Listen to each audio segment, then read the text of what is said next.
IPL cricket தொடரில் இதுவரை Delhi, Punjab, RCB போன்ற அணிகள் இதுவரை ஒருமுறை கூட சாம்பியன் பட்டத்தை வென்றது கிடையாது. இந்த 3 அணிகளில் RCBக்கு தான் அதிக ரசிகர்கள் இருக்கிறார்கள். காரணம், இந்திய அணியின் முன்னாள் கேப்டன், நட்சத்திர வீரருமான விராட் கோலி முதல் சீசனில் இருந்து RCB அணிக்கு தான் விளையாடுகிறார். இந்த முறை வாங்கிவிடும், அடுத்த முறை வாங்கிவிடும் என ரசிகர்கள் சுமார் 16 ஆண்டுகளாக காத்து கொண்டிருக்கிறார்கள். கோப்பையை வெல்லவில்லை என்றாலும் RCB ரசிகர்கள் அதை பற்றியெல்லாம் கவலைப்படாமல் மற்ற அணி ரசிகர்களை கிண்டல் செய்வார்கள்.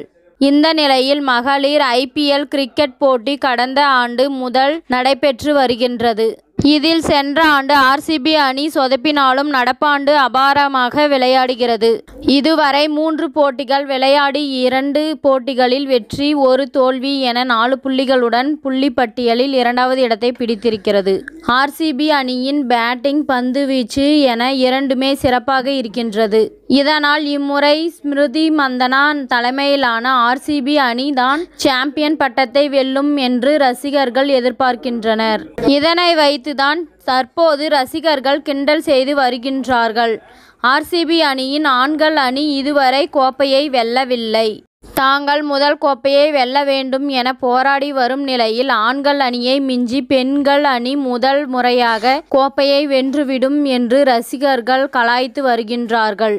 இதனை வைத்து லிவிங்ஸ்டன், வடிவேலு ஆகியோர் கோவை சரளா, குஷ்புவை பார்த்து சகலை இவங்க வேலைக்கு போய் சம்பாதித்தால் நமக்கு மரியாதை இல்லாமல் போய்விடும் என்று பேசும் டெம்ப்ளேட்டை வைத்து சகல இவங்க கோப்பையை முதலில் வென்றுவிட்டால் நமக்கு மரியாதை இல்லாமல் போய்விடும் என்று ரசிகர்கள் RCB அணியை கிண்டல் செய்து வருகின்றார்கள்.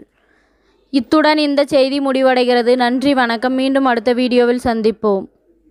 மேலும் இது போன்ற சுவாரஸ்யமான தகவல்களை அறிய தமிழ் சிறை சேனலை சப்ஸ்கிரைப் பண்ணுங்க, ஷேர் பண்ணுங்க, லைக் பண்ணுங்க மற்றும் கமெண்ட் பண்ணுங்க.